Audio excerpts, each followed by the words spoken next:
welcome. Today I will be teaching you how to make a signature that looks a little like this using smudging. It's very quick and very easy. I'll run you through it. Alright, first we start a new layer. The file document is 400 by 150 with a 72 resolution.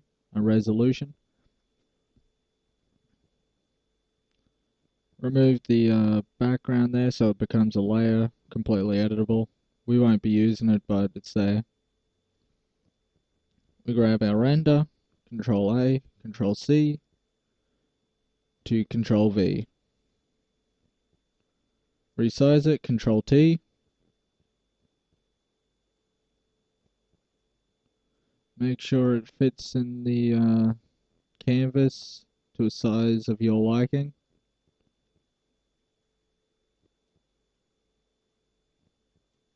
Alright, that'll do.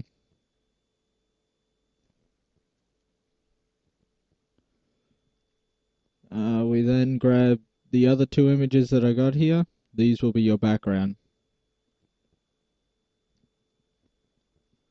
So what I do is Control A, Control C to Control V again. I'll be doing that with the next render as well. Put it behind the render. Move it into place.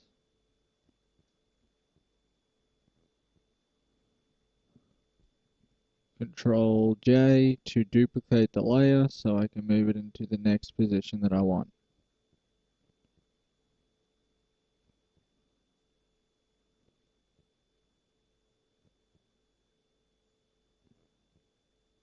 Right, that'll do.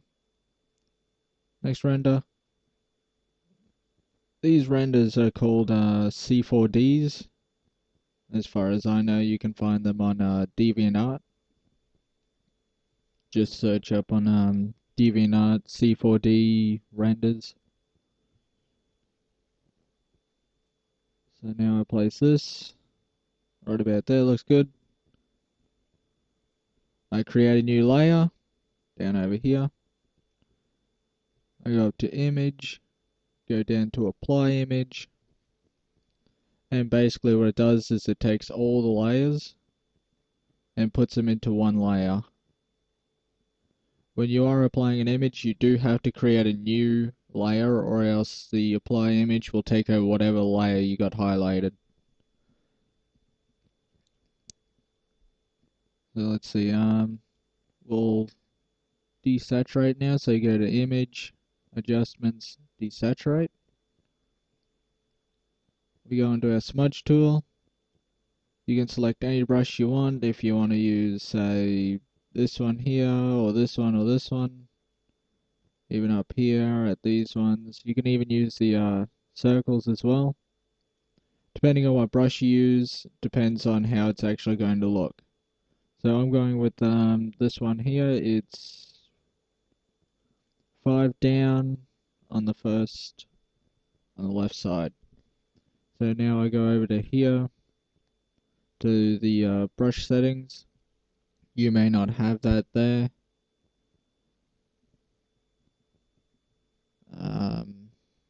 You'd probably have to go up to window and see if you can find it there. It'd probably be, there it is. Yeah, you go up to window and you click brush, and you'll get all the different sort of settings for them. So I go to shape dynamics, I tick scattering and transfer.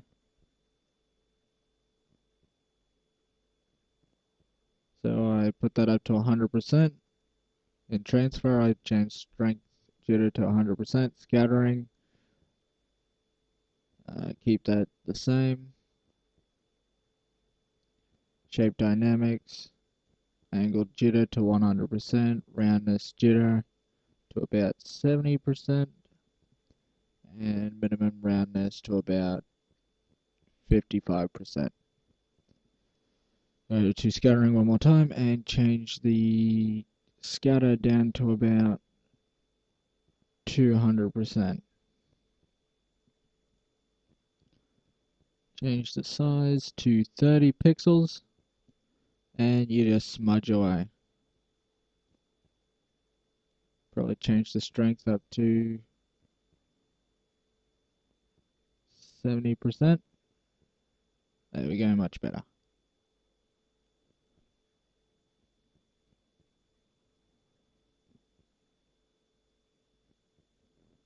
Basically just smudge away, doesn't really matter how you do it, you can just do it strokes like that, or you can do it back and forth, all different sorts of angles, it doesn't really matter. Even just by clicking around, you get different sort of effects.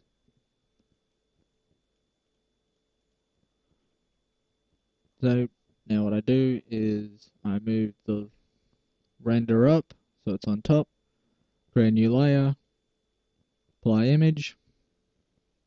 Right here, what I want to basically do is just make the layer, well, the render completely blended with the layer. This way there's a little tiny outline when you'll see it in a second.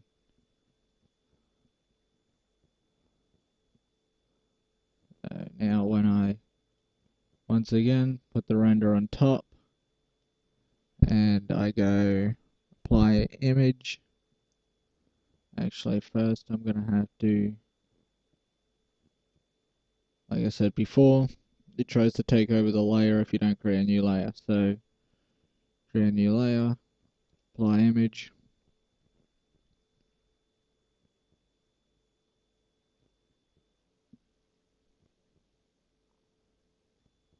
There we go. Now, basically, change the strength down to about 40, might be nice. And just start to try and make it look like it's blending. Change the size down to about 10 pixels. And start to just move the corners and the edges of your render until it looks like it's completely blended.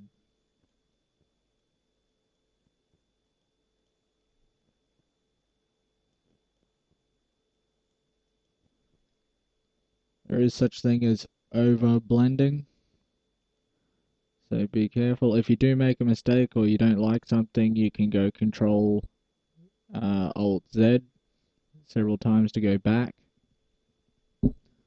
But I'm pretty happy with that, so now what I'll do is go to adjustments. You can go up to window here and tick adjustments so that it'll show. And I'll go down to gradient map, or actually you can go down to the little half circle here with the black and white, and you get all of them right here. Go to gradient map, change it to there, soft light. You can select all different colors here, like if you wanted to give it a look like that.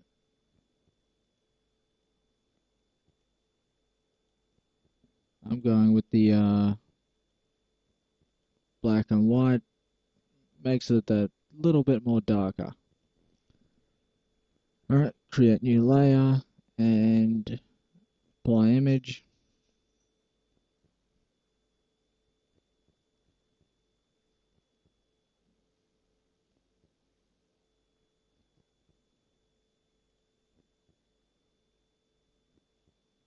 Go down to sharpen. As you can see, gives it that final effect that you're going to use, but we're not going to have that just yet. So what I want to do here is just go over it in certain spots and give it that just a little bit more of different look before I add the final render. Alright, so we'll add another render.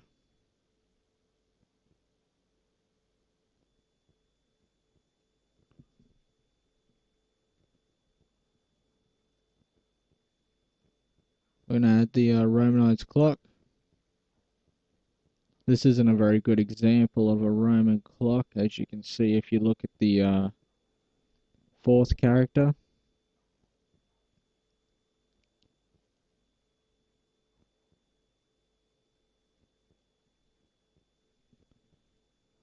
Or it may be correct. Doubt it though, I'm pretty sure that 4 is IV instead of 4 I's.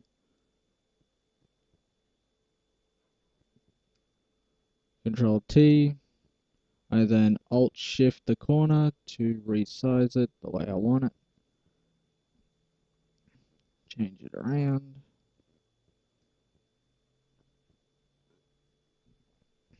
Place it right there. Now I Control J, Control T again. And I repeat this process until I've gotten the look I want.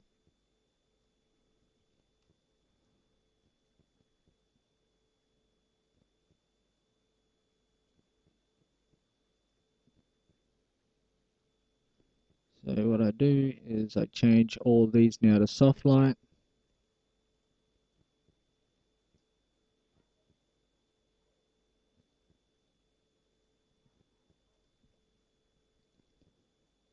And one more time I apply image. This time it's to give the clock face like it's blending it with the background. So apply image.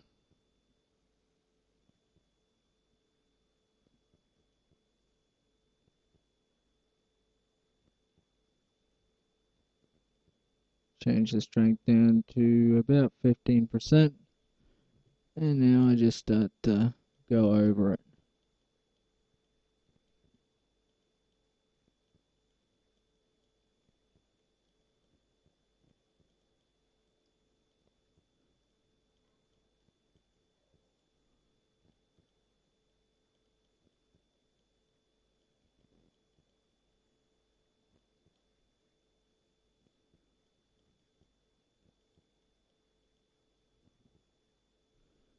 May not look like much now, but when I go to sharpen it, you'll see.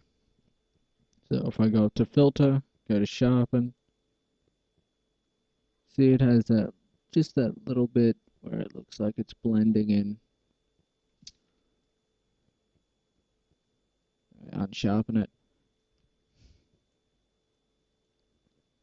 Alright, time to add the text.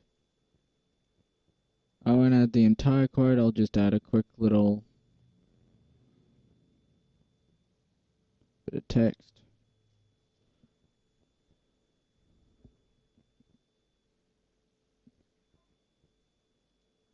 Change the color to black.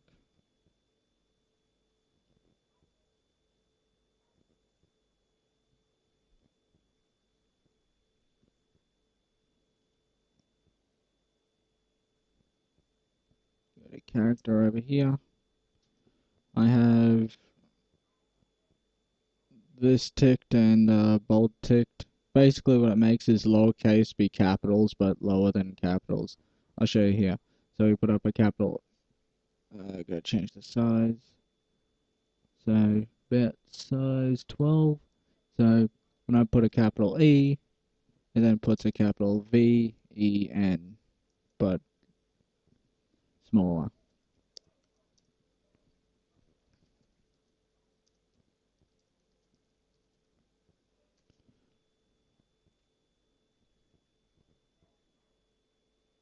So I just find a place to place that. I'll change the text to Times New Roman so it fits in a little better.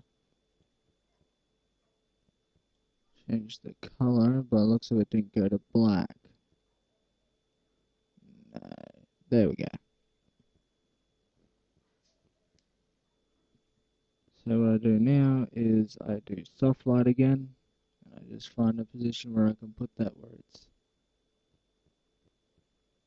somewhat clear. So obviously it's not coming up too clear there, so I'll Control J. Still not coming up too well. Control J again. Alright, it's coming up pretty clear there, so now I'll go over with the eraser. Means I'll have to retatnate. So just go over this one as well. Just remove it where it's not necessary. Alright, so now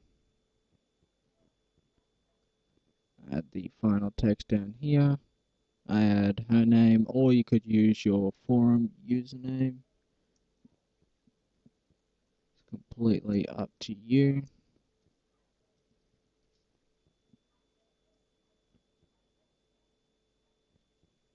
Change the color to white.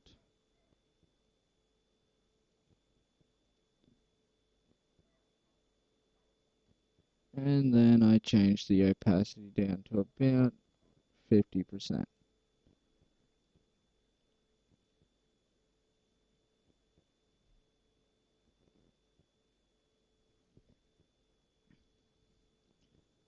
So now what you do, new layer, apply image,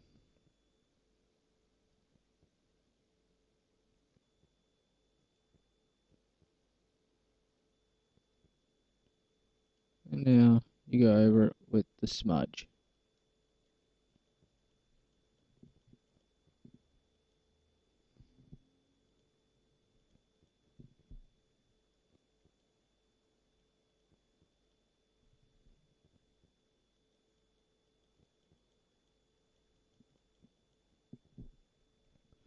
Alright, so once you've done that, go filter, sharpen, and there you go. Complete image done. So create new layer, time to make the border. Just use the bucket tool to fill a new layer, then you change the fill opacity to 0. Has to be fill opacity, can't be your normal opacity, has to be fill.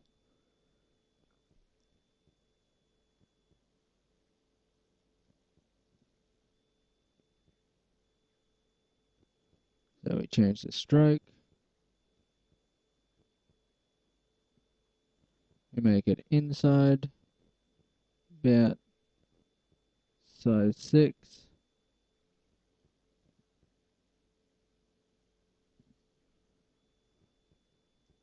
Now we grab the corners, so Control T, Alt, and just pull out.